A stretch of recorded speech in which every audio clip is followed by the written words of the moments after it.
These are 5 things I would do to help survive at depot. Number 1, lose your ego. When you go to depot, everyone's equal there. Be childlike in your openness to take in and absorb everything like everything's the first time. Especially if you're in your 40s, act like you're 20. Be one of the 20-year-olds.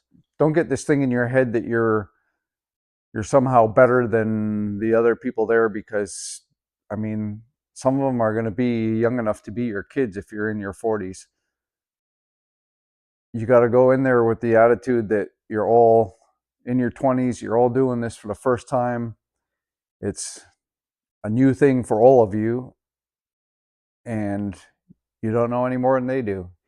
Some of them are going to be really smart. They're going to know things that you don't know, just from the various backgrounds that people come from. If you are older, in your 40s, whatever, your age and experience can be your superpower. Kind of think of it as being like a sleeper car, a station wagon that's got a 500 horsepower engine under the hood. If you've got this experience and the energy of a 20-year-old, but you're in a 40-year-old body, it's kind of your wild card. Don't play that card unless you have to, because if you're playing it all the time, everyone knows that your power is gone. Then keep a little to yourself. I don't know how else to say it. If you've got it in you, stay at the front of the pack with the troop, but you don't have to be the first guy. You don't have to be the very front of the troop, but be up at the front. Be, if you can do that. If you got a little bit left in the tank and you're like coming in second or third and things, that's good enough. So I don't mean you have to sandbag it and hang right to the back, but keep a little to yourself. Number 2 is helping your troop mates. If somebody's struggling, don't, especially if everyone else is making fun of them, don't make fun of them. If you see someone struggling and it's something you can help them with it. And you don't have to wait to be asked. Especially, again, being a little bit older, you can be, even though you're there, you're the same as them. If there's something that you can do that someone else can't do that you could help them with it. Don't get into a clique. That happens with the troops. You have a certain people start grouping together. Others, it's a lot like school in that respect. It can be, but you're older now. Even for a 20-year-old, you should know better. Stay out of the cliques and treat everyone equally. Be neutral. Be Switzerland there. Don't show favoritism to anyone. Don't, oh, I really like this guy, that guy, yeah, okay. Even if that's how you feel, be completely neutral. Number 3, I would say develop routines. Once you've been there for a little bit and you kind of get the feel of the daily rituals and stuff like that and what things are going to be expected, develop a routine, because you're gonna have a lot of things to fit in a day. And if you can have that kind of scheduled in your head so that every day you're going to do this. Fitness, you've got to get in a bunch of fitness competencies every week that you're there. 3 to 5, I think it is, cardio and strength training. You've got to get those things done. So plan it and have it scheduled. Cleaning, all your stuff has to be put away. You have to have time to do your laundry. No one's doing it for you. You've got to iron all your shirts and pants. All these things take up quite a bit of time, and then you're going to get kit issued to you, and that I think happens 3 times throughout there. And when you get the kit, you have to take care of it. You got to almost everything needs to be polished and shined up, and stuff can take up a lot of time. And if you aren't planning for it, you're not going to know where to fit it in. On top of all that stuff, then you have to have time for studying and the different projects, investigations that you're expected to do while you're there. the training on your time to practice your defense techniques and handcuffing, all that stuff. They'll you've got classes they teach you, but then on your own time you've got to practice that stuff with a troop mate. Or if you're doing tactical training, you might want to, based on what you've seen in the classroom and how people, some people are more aggressive than others, you might want to find the right match for you to, so you can learn without getting injured by someone who's a little too enthusiastic. Number 4 is focusing on the moment. It's okay to think about what's coming down the road, what next week is, what the schedule is, how the weeks play out, all that stuff, but don't stress over it. You can have that schedule and understand what's to come, but if you focus on what you're doing at that moment, you'll be paying attention to the smaller details of it. And that they really stress that there. Pay attention to detail. Well, the only way to do that is to be focused on whatever you're doing at that moment. The past and present don't exist. You've got stuff you have to do there. You have to follow the rules and you have to do these things. And you've got 3 choices. You can either accept what you have to do and focus on it and do the best you can do at it and get it done, or you can enjoy what you're doing and realize I'm doing something that I may never do again. I should relish this experience, focus on it right now, and do the best I can at it. And the third thing is you can be enthusiastic about it and think, hey man, I'm getting to do something that hardly anyone in this country gets to do. I've been selected. I'm here at Depot. I'm getting training that almost no one gets. And if you can get into that mindset, you're automatically going to do the best you can at it. And time's going to go by quicker. At the very least, you have to accept what you have to do there. Because the fourth option is quitting and going home. And that's not really an option. That shouldn't be an option. If you look at how much work you've put into getting to Depot, and man, like even if it's the first week of Depot, you're 2/3 to 3/4 of the way there, depending on how long it took to get enrolled, to get into your troop.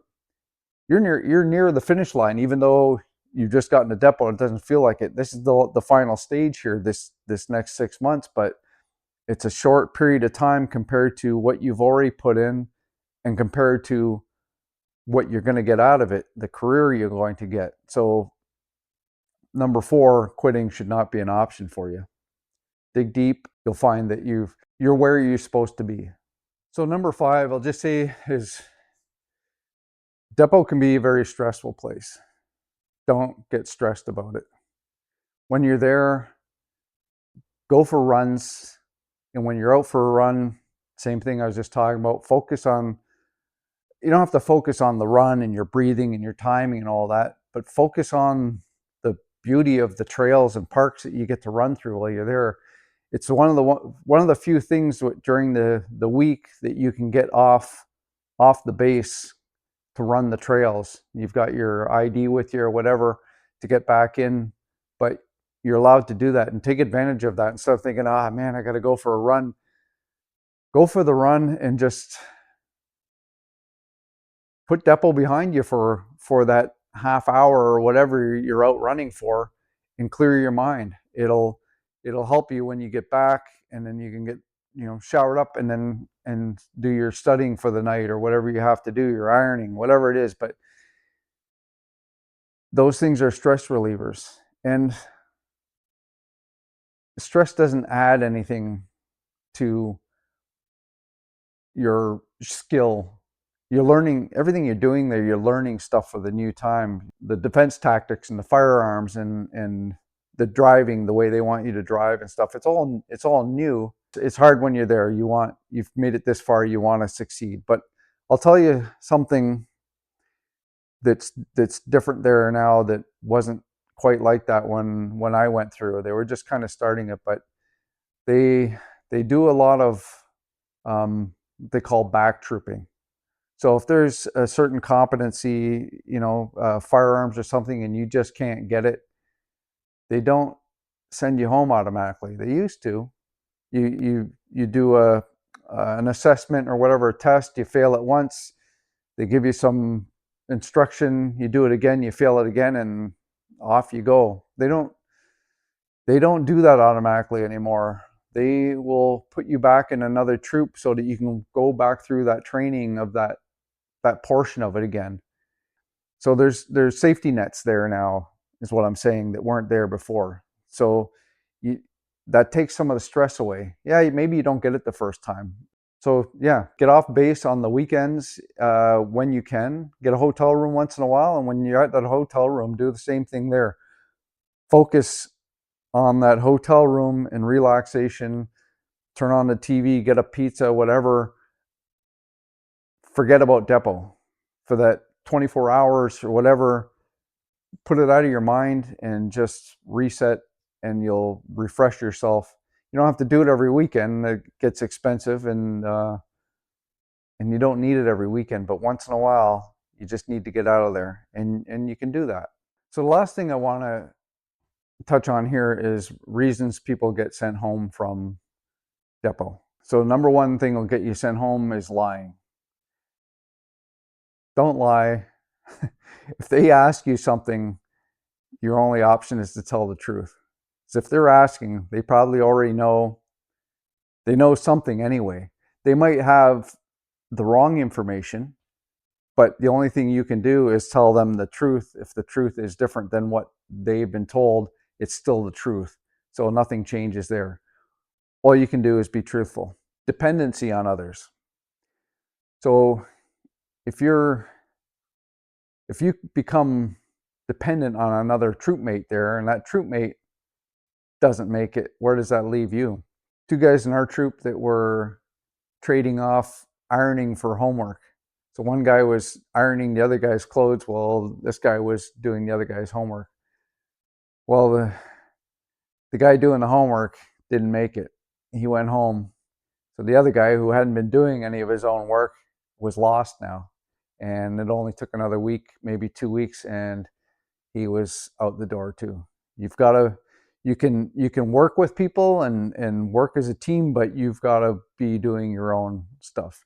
The next thing is injuries. Of course, injuries happen, they're accidental, but to avoid injury, the first thing is to be fit, so that you're not going to overdo it and injure yourself. But you can be super fit and someone else is more fit than you or more capable than you of something, and you're trying to prove a point, and you try to outdo them, and you end up pulling a muscle, breaking a bone. If you break a bone, you're guaranteed to go home unless it's really early and it's something that can, because you can't do the physical training if your legs in a cast, like you can't run. Cheating will get you sent home pretty quick. And it's I don't mean like cheating on a test, but if you're fudging your fitness logs, they catch that every time. I don't remember anyone doing that in my troop, but I remember seeing people get caught doing that and going home. They know your numbers, and they know if a number doesn't look right, they see anomalies in there, they'll find it and they'll pick it out. Or if the timing just doesn't work out, how could you have done this run when you were doing this at the same time? They're investigators. They'll pick up on these things. Depot will boil you down to your core. You might find that you do things that you never thought you would do. Some people kind of go a little crazy there. Psychologically, they lose it and they become a different person. Other people, they don't change from the day they got there till the day they go, and that's part of it. It wears you down, boils you down to see what's underneath everything else and what kind of person you really are. And it's a very interesting thing to find that out for yourself. Sleeping with your troop mates isn't a good idea, or someone from another troop. I mean, it'll complicate the hell out of your stay there. Beyond that, though, if you're going to have some kind of a fling with a troop mate or something, it better be on the weekends, on your own time, off base. If you've got a big ego, keep in mind that if you're in your 40s, there's a good chance that your facilitators, if not all of them, most of them will be younger than you. and these are the people that are going to be giving you orders, telling you what to do on a daily basis. You're going to have to listen to your troop mates in certain cases where they'll be able to tell you what to do, and you have to listen to them. One of our guys went home because of that. He thought, I'm better than this. I don't need this anymore. Maybe his whole heart wasn't in becoming an RCMP member, and like I said, that boiling down, he came to realize it, and he packed his bags and went home. Good for him. That was his decision. I'll end it there. That's what Depot kind of is. It feels like a long time when you're there, but it's quite the experience. And if you, like I said, back to the beginning stuff, if you stay focused on the task at hand and learn to, if you can get beyond accepting what you have to do and enjoy it, and even get past that and be enthusiastic about it, boy, your time will go by much quicker.